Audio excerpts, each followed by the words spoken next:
This is Newsroom. Hello and welcome from Johannesburg here in South Africa. My name is Evan Jansen. The show is live. It's broadcast from our studios here in Auckland Park.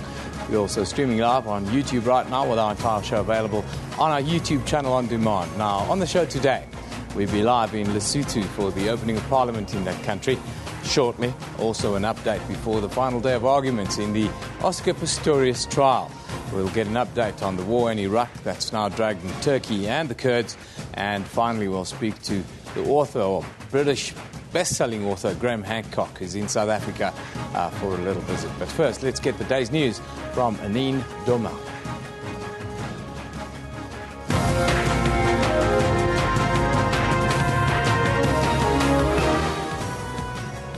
Good morning, I'm Anine Dormal. Let's have a look at the stories making headlines today. Final arguments for sentencing in the Oscar Pistorius trial will be heard at the North Gauteng High Court today. Pistorius was convicted of culpable homicide after killing his girlfriend, Riva Steenkamp. Arguments in mitigation and aggravation drew to a close yesterday. There were also dramatic moments in court when the Blade Runner's sister, Amy, was allegedly threatened by self-confessed hitman Mickey Skulls. The hitman has since denied these reports. There's footage in the court of us coming in and sitting down. Let them go and look at the footage in the court if I've threatened anybody. The whole Pistorius family, along with us, are all a bunch of liars. Deputy President and SADC facilitator Cyril Ramaphosa will attend the opening of Lesotho's Parliament in Maseru today. It will be reconvened by King Letsie, the third after Prime Minister Tom Tabane suspended it in June. At the time, Tabane was facing threats of a no-confidence motion against him. This threw the country into political turmoil, leading to the intervention by the SADC Troika led by Ramaphosa. The Texas Health Presbyterian Hospital has released a video of the first nurse to be diagnosed with Ebola after treating a Liberian man in a Dallas hospital. The nurse, Nina Palm, is being transferred to an isolation unit located in a suburb of the nation's capital, which is one of 4 specialized units to handle biohazard infectious diseases like Ebola. Meanwhile, US President Barack Obama has approved the call-up of military reserve of National Guard forces if they're needed to help fight Ebola in West Africa. Obama says the Guardsmen would reinforce the active US forces already providing humanitarian assistance in the region. The first deployment of Guardsmen will be expected to help build 17 Ebola treatment centers in Liberia. Obama says his top priority is to stop the outbreak in West Africa. Morocco is keen to have next year's African Cup of Nations moved to another country by the Continental Football Governing Body, CAF. The North African country requested that the tournament be postponed because of the Ebola outbreak, but CAF has rejected the request, with Morocco saying it's not prepared to expose the people in that country to the risks posed by the Ebola virus.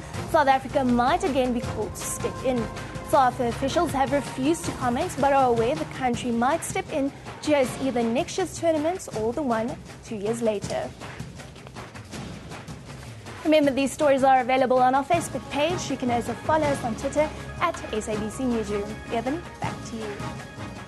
Yeah, thank you very much, Anine. Very good morning to you once again. Now, SADC facilitator and South African Deputy President Cyril Ramaphosa will attend the opening of the Lesotho Parliament in Maseru today. The reconvening of the Parliament by His Majesty King Letsie III comes against the background of the recently signed Maseru Facilitation Declaration.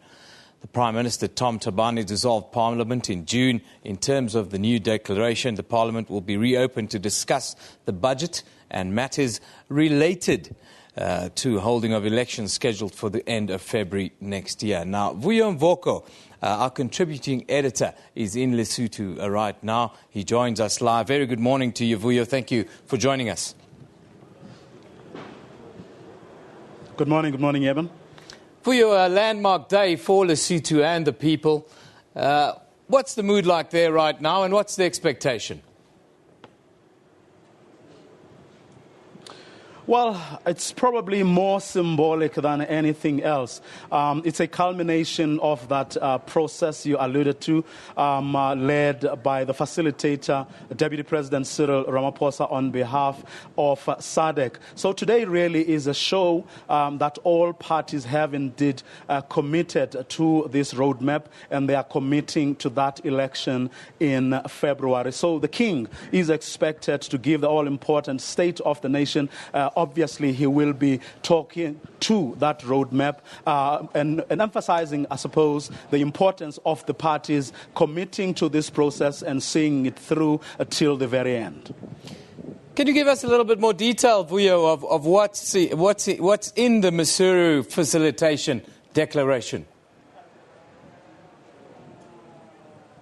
Well, the key or the most important things are that the parties are committing to an early election, which will be held in February. So the parties have indeed committed to that. And between now and the time the Parliament closes in preparation for that election, there are certain things that Basotho have to go through. Among them, they have to approve a budget where certain things have to be done, including the holding of that election, but also to deal with some of the issues that have arisen since or as a result of the Prime Minister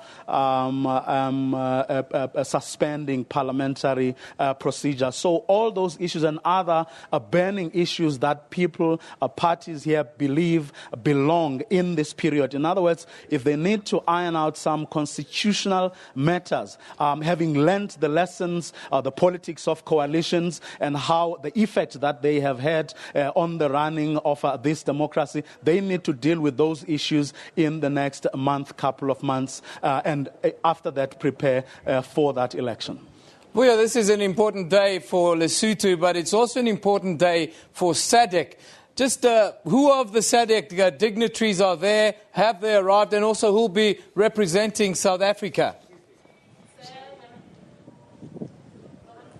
Well, South Africa's foreign mission is invited, and so have other missions. But obviously, perhaps the most important guest, if we were to put it like that, will be the facilitator himself. Because remember, he represents SADC, but also the executive secretary of SADC is also here. But we're not expecting any heads of state or other such high-profile people. But the parliament itself will be here, as well as key and important decision makers in Lesotho are also going to be here, because as they always do whenever there's an opening of parliament, and perhaps that most important person being the king, and how he's going to be rallying the people of Lesotho to make sure that there's a common message, there are overriding issues and concerns that everyone subscribes to, and that which everyone will be keen to actually promote and champion. I think the message of the king will be around those things, around uniting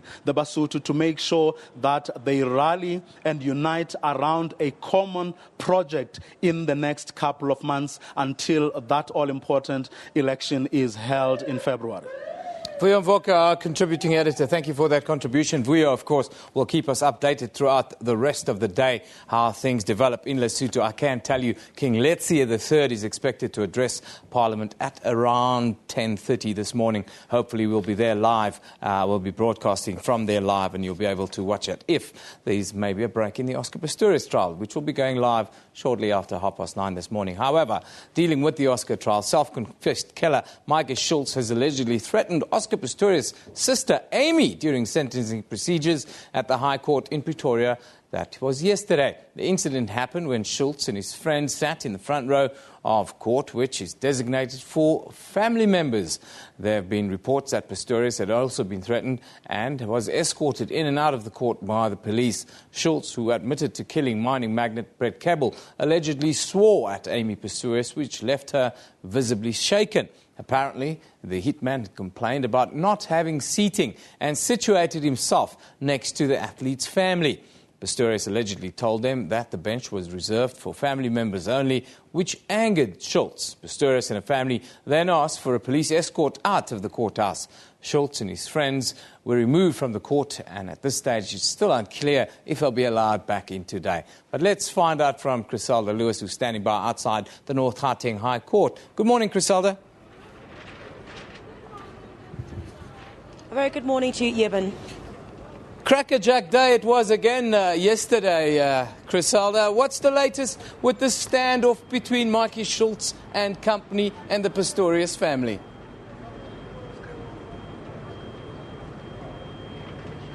Well, there has been denial from Mickey Schultz that he threatened Amy Pistorius and says that, in fact, he was the one who was kicked inside the court. So it really has been both sides. The Pistorius is saying that Oscar Pistorius was threatened, that Amy Pistorius was threatened, but Mickey Schultz saying that he did not do that. You'll also remember that Mickey Schultz is a friend of Jared Mortimer's. You'd know Jared Mortimer from the Santa nightclub incident where Oscar Pistorius was said to have got into an altercation there. So certainly, you know, over the past a few days, we've seen quite a stronger anti-Pistorius brigade, if I may, inside this court, with the presence as well of Mark Batchelor and also Oscar Pistorius' ex-girlfriend Samantha Taylor and some of other family members. We saw earlier in the week the blood money, and the money's going to be paid back, and now this latest little altercation. Is there increasing bad blood developing between the families in this case?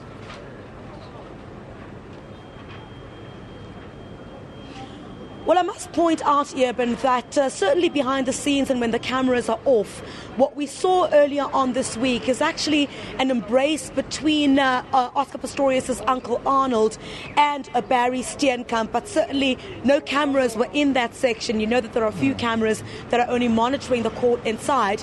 But, you know, when the cameras are on, certainly, and, you know, when court gets underway, when the details emerge inside court, when the details continue to be either through testimony or through other means, of course, you can really see that it's two families that are broken, two families that might never be able to reconcile as a result of what has happened to Reva Steenkamp. So, you know, it's very difficult to say at this point whether Oscar Pistorius' family and the Steenkamps will ever see eye to eye as a result of what happened to Reva Steenkamp.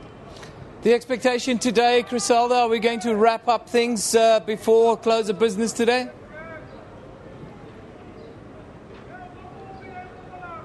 Well, we certainly will, Yeben. Judge Thokozile Masipa indicated that yesterday, and so did the state and the defence. It is closing arguments today. We're expecting the state, of course, to focus a lot on the emotional testimony that we saw of Reva Steenkamp's cousin Kim, you know, to really point out that there's devastation as a result of Reva Steenkamp's killing. June and Barry Steenkamp have suffered enough, so it would be in the interest of justice. Society would want it for Oscar Pistorius to spend some time in jail. Then, of course, you'll have the defence, which will certainly try to point out finally that Oscar Pistorius has shown remorse, that Oscar Pistorius would not be able to be accommodated in South Africa's prison system, and that Oscar Pistorius has shown throughout this trial that he is remorseful. He even wanted to extend a hand to Reva Steenkamp's family in the form of financial support, because you would know that Reva Steenkamp was the financial backbone of the Steenkamp family. So that's certainly what the state and the defence would really want to drive home a final time before Judge Thokozile Masipa, we understand, will adjourn this matter. We're not sure when she will adjourn it to. She'll come back and, of course, give her final verdict in this matter. Griselda, now it's the final day. It's been a long road for you. You've come all this way. Feels like years almost for all of us. How do you feel now that this thing is finally wrapping up? And what's the mood like amongst your colleagues in the media there on the pavement? Well, certainly I don't think anybody can deny utter exhaustion in this case, in that the mornings have been exceptionally early for the live crossings on the SABC's flagship morning show, Morning Live. And of course to you, Urban, every single morning, always a pleasure, of course, to speak to you. But, from journalists, they've been saying, while justice needs to be served in this matter, the wheels of justice need to be seen to be fast. In that we have reached finality in this matter, of course.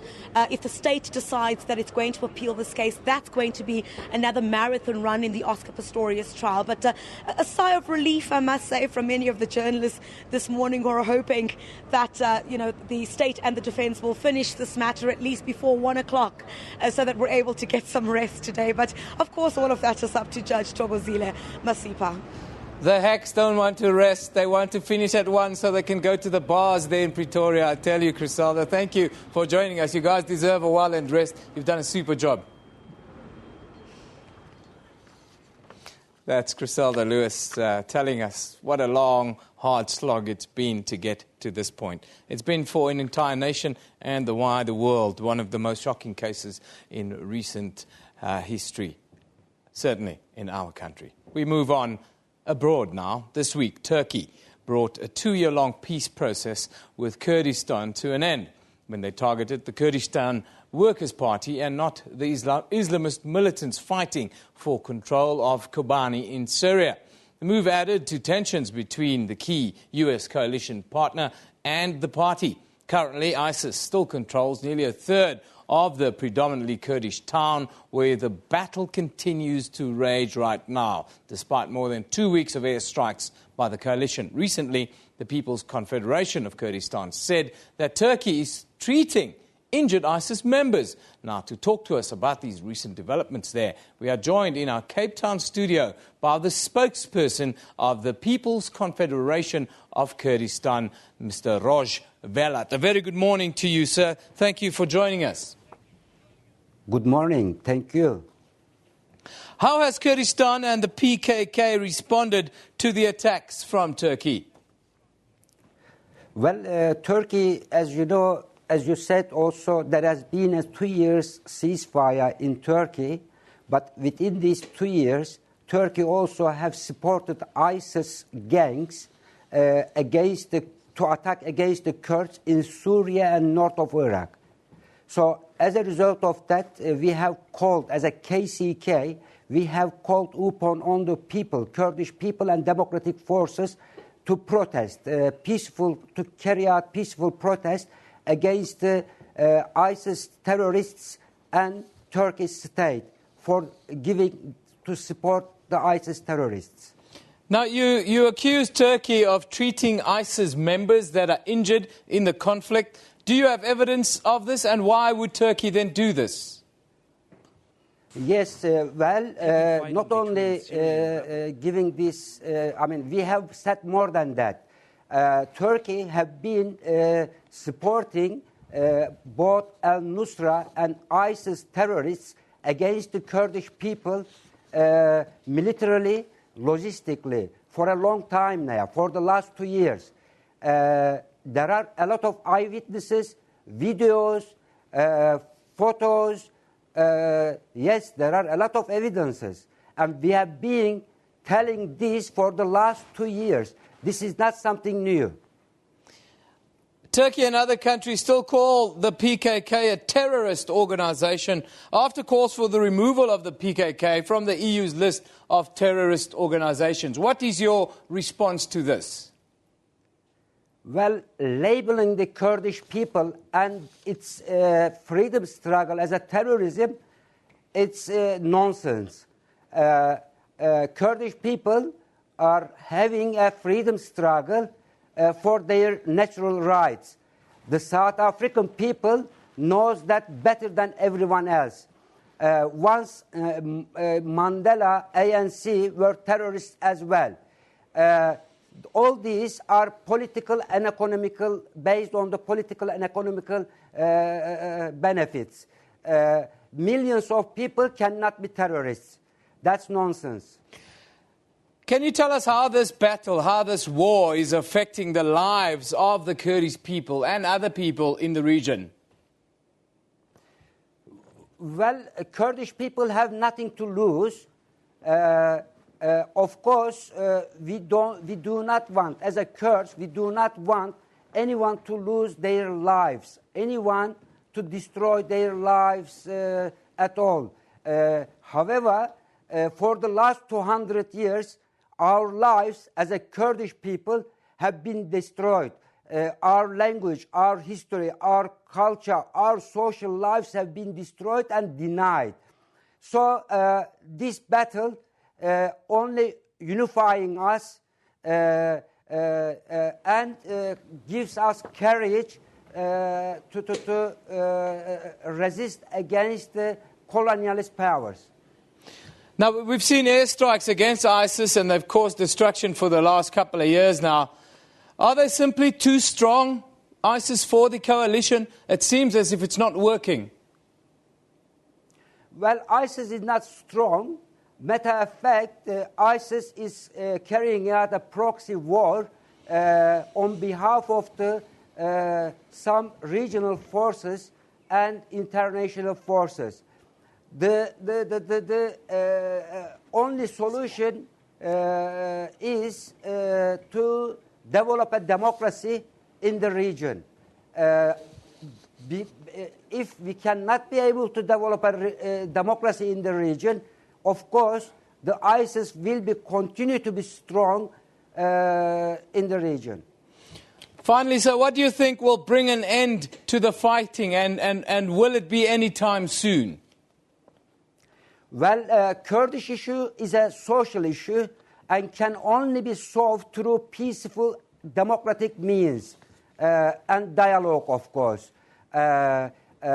Without that, Kurdish issue cannot be able to solve with violence and terrorizing civilians, people. So we hope that the Kurdish issue will be solved through this means, and we will be work for this to be solved in this way.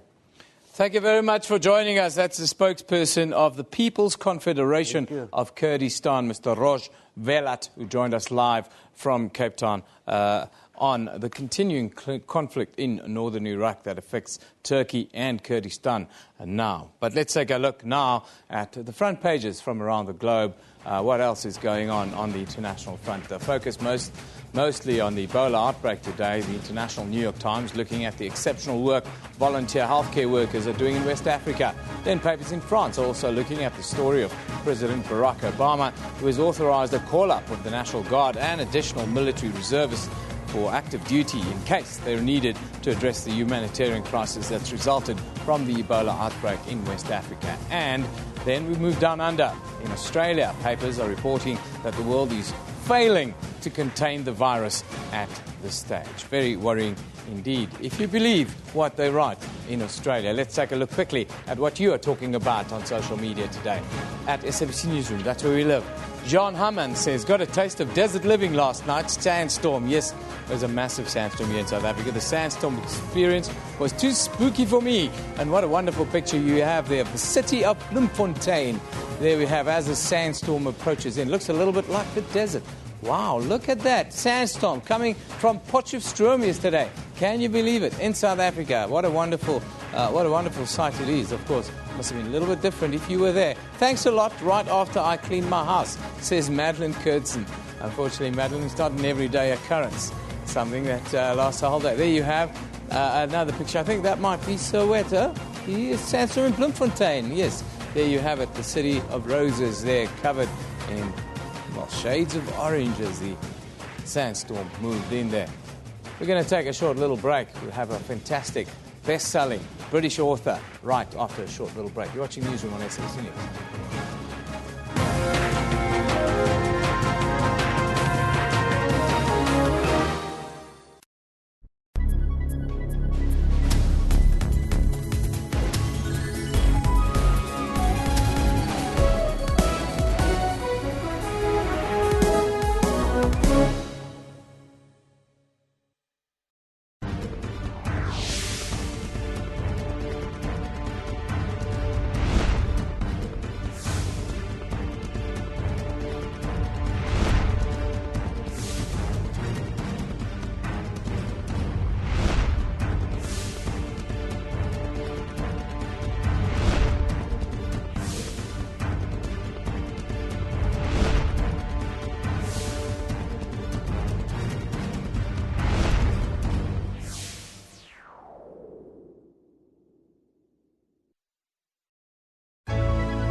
Welcome back. Here with Newsroom here on SABC News.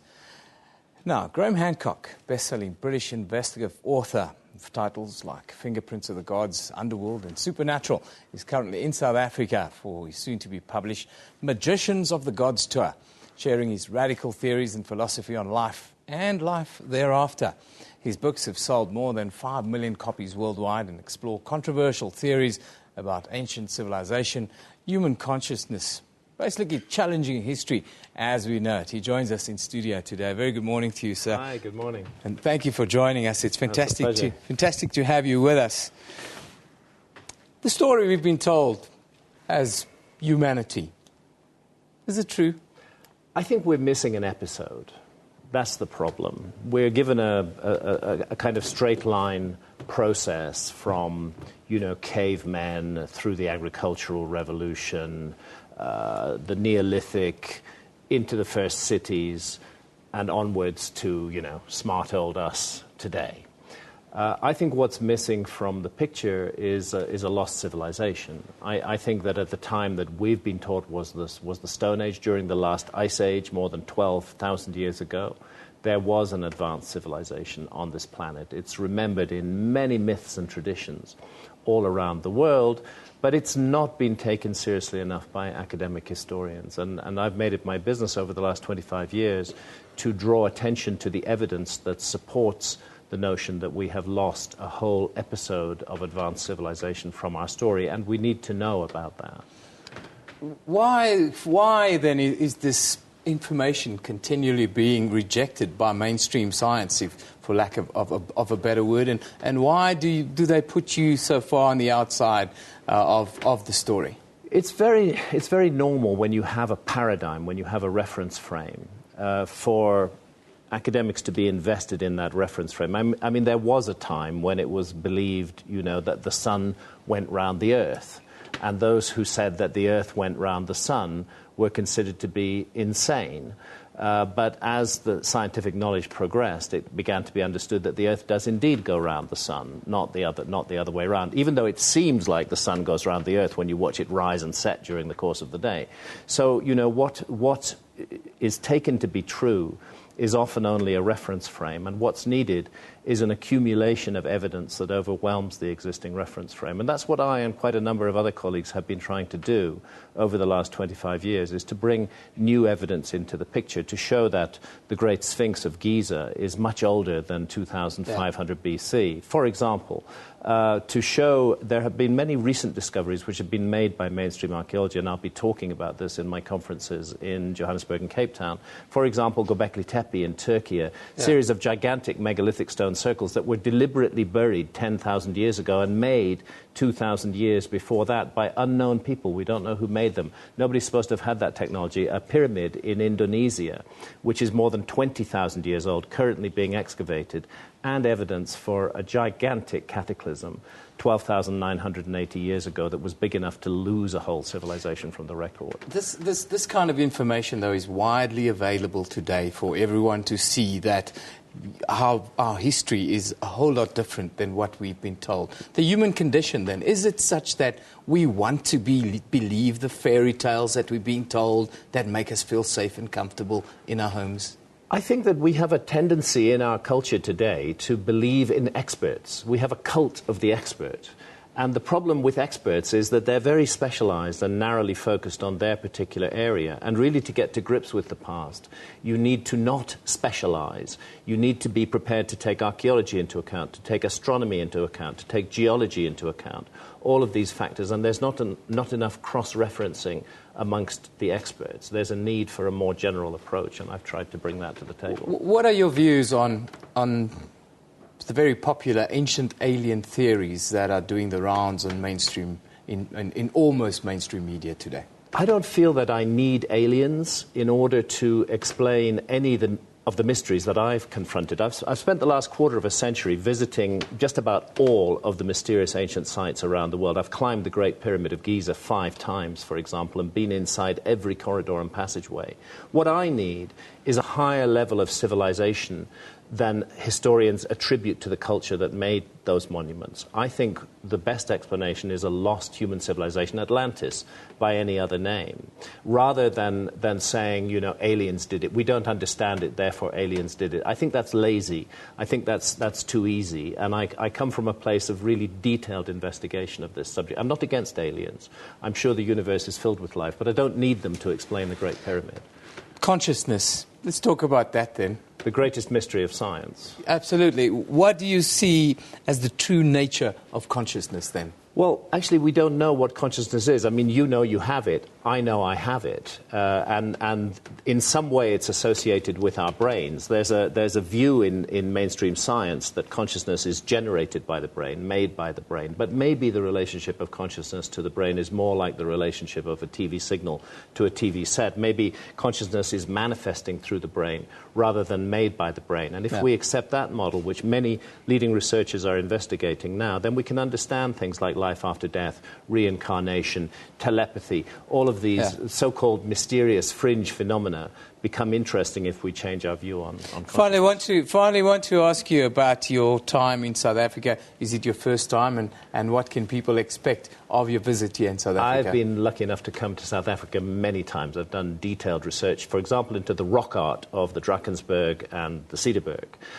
This time I'm in South Africa to speak at 2 conferences, full-day events. I'll be giving 4 presentations during the day in Johannesburg and also in Johannesburg on the 18th and Cape Town on the 25th. And people can get details from consciousevents.co.za.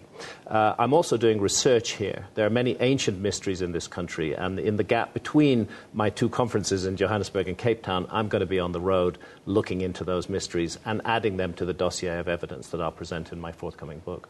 Well, fantastic. It's great to have you in our country. Unfortunately, I could continue with this interview for another half hour, but as you know, we have a small court case happening here in South Africa. The Oscar Pistorius trial is underway, and we have to go there live, unfortunately. But Graham Hancock, thank you very much for joining us. Thanks for having me on the show. Thank you very much. Cheers. Once again.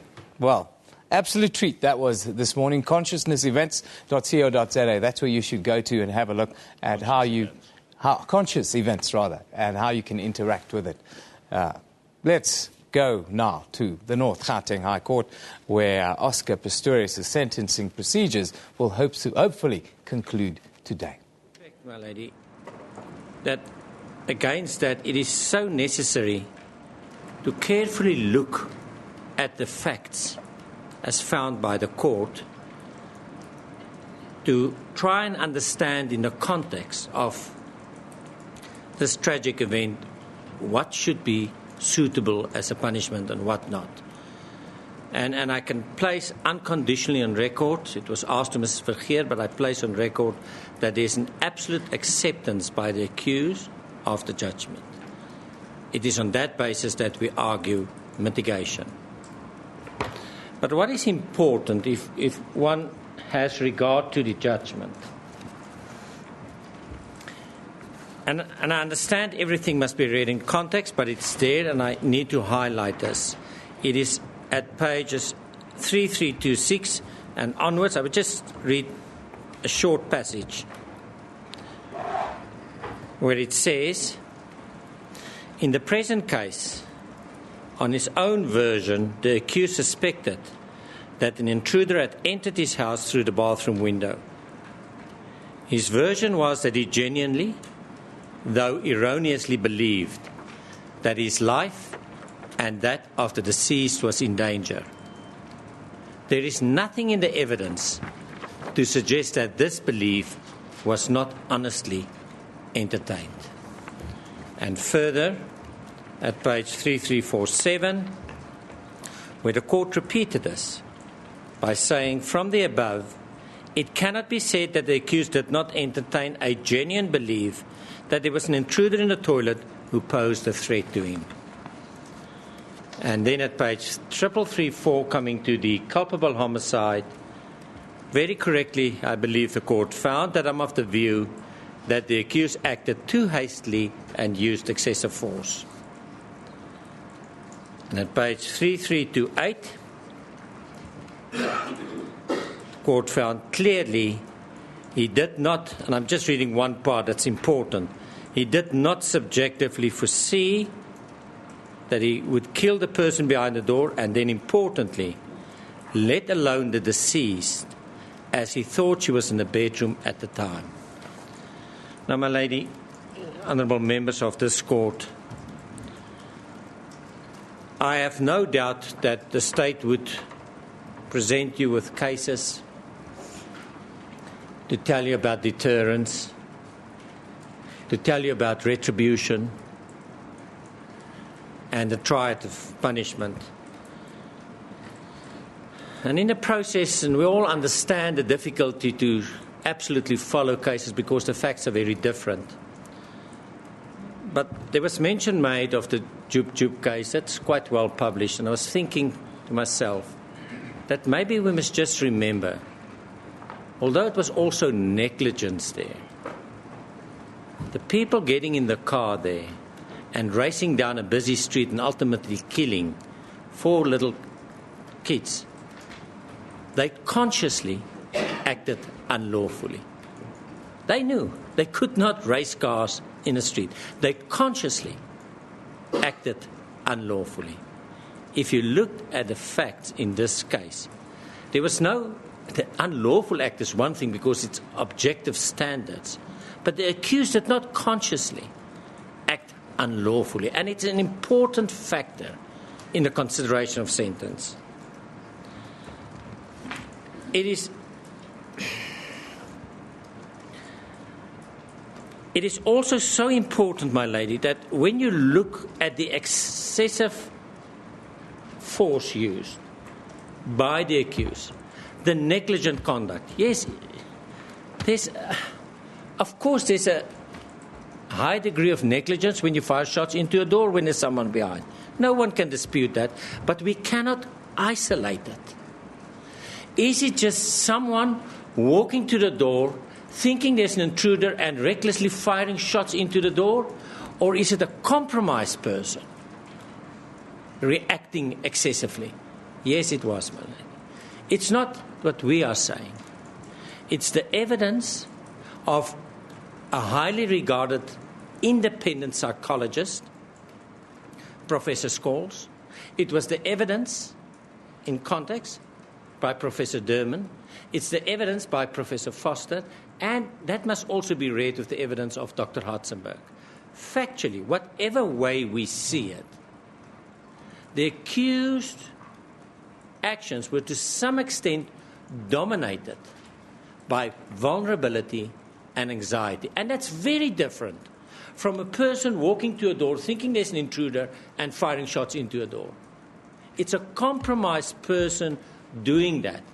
And for purposes of judgment, of course, on account of the reasonable man with the same disabilities approach, that's perfectly correct to convict. But when you come to sentence, you cannot isolate those facts. You have to look at the actions within his frame of mind to see if there was any deviousness. Was there any conscious unlawfulness? There was not. And what happened, my lady, and I need to share this.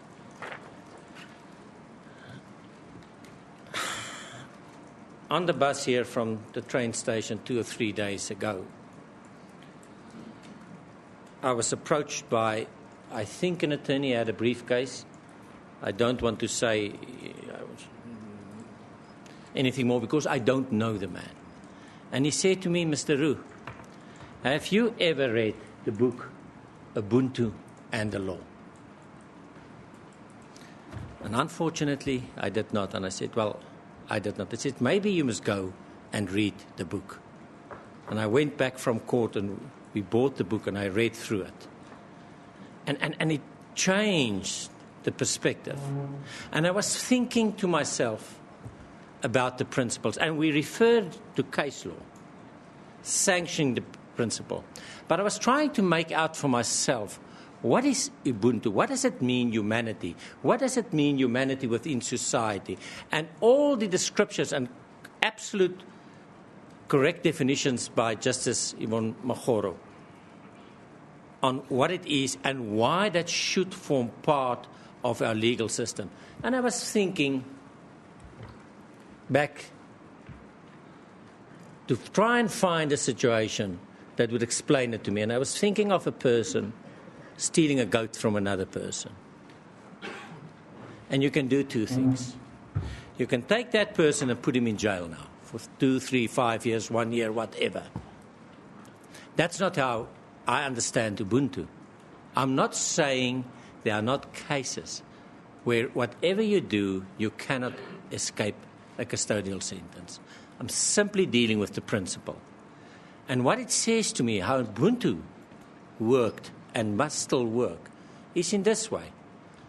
Get him to give the goat back, and if he cannot, get him to do something to that society, to compensate, to work back, carry water, do whatever. Do something good in society, coupled with your apology, that everyone can benefit.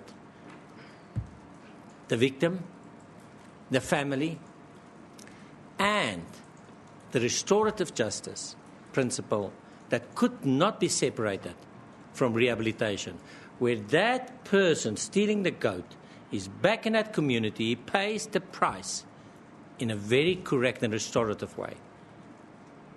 And then when one looks at the case law, where Justice Bertelsmann dealt with that, and we will refer to this case, and 2 judges in the Western Cape High Court explained this principle, one gets a far better understanding of the real meaning of restorative justice, and a far better understanding of the judgments that I will refer to, saying previously it was as if it was standard. You commit a crime and you must go to jail. Maybe there are cases that we must just sit back and look again and see, is that really what the law is all about? And of course there's always one danger, and that's the wrong concept of society. The society is very different from the interests of society, and the case law makes this clear. In society, there will always a part of society that would want the death penalty for the accused, irrelevant of what the court's finding is. In society, he will always be crucified by some people as a cold-blooded murderer, and I will deal with that. And they would want the maximum sentence. But that's not the test. The test is what is in the interest of society. And that's why the court is there, because the court is the ultimate custodian on behalf of the interest of society, to say, taking into account all the facts, what is really in the interest of society? Do we have simply to say, because the man acted negligently and raised the bar on the negligence, for that reason he must be removed? That's what society wants. It's not what society wants. Is that in the interest of society, if regard is had to the peculiar circumstances also of his frame in mind? And that's what should be entertained and carefully considered. We say, my lady, that what happened in this matter was this. There was an accused and a victim. And very shortly after this, the accused became a victim. And I will explain why I'm saying that. And it is for this reason. He was charged or taken to the bail court on account of premeditated murder. It's not in dispute that the investigating officer gave false evidence. It was accepted in the trial by Captain Mangena that it was not possible for him to have said certain things. That played a crucial role in bringing out the finding of premeditated murder for purposes of bail. Now, let's just stop there and let's go back to the court's judgment. What is reality? Reality is this.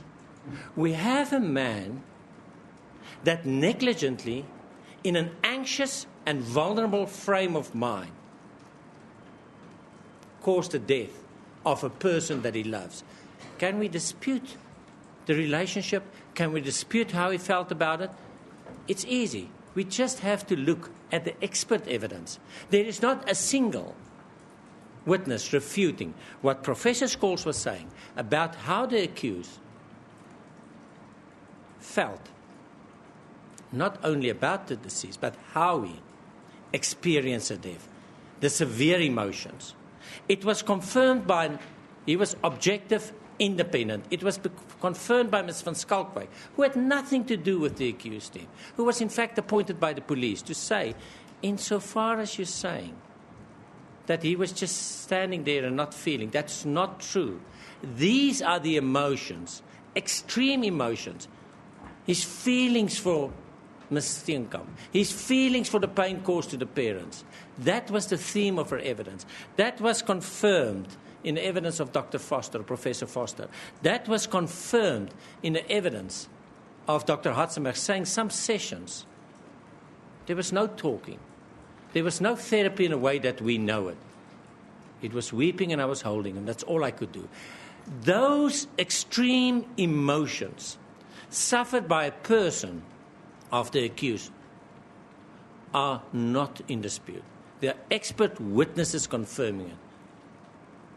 However, what happened? Now you must take that person, go fast forward with respect, my lady. You must fast forward to the ultimate result. That he never, ever even considered that it was Ms. Steenkamp behind that toilet door. Never, ever. That he genuinely believed that he was in danger, she was in danger, and that she was in the bedroom. What has now happened to this man? And we will deal with that, what has happened to him. A very different picture. And it is this. He became a premeditated murderer for the wrong reasons in a bail application.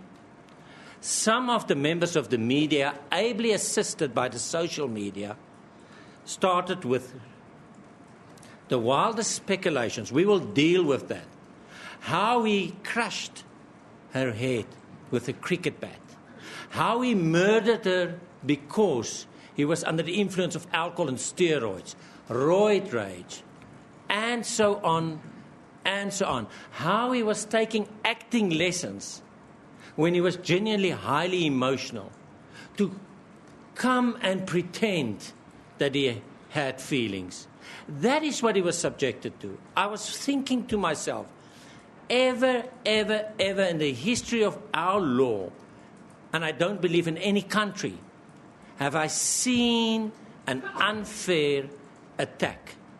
And I can understand, I can fully understand that the NPA opposed any broadcasting of the Devani matter. Because I will show to you, and we have annexed some of the media reports, how the accused was told to look at the photo of the deceased there. He loved her. He felt horrible about her death. Horrible. He showed that. He made a mistake.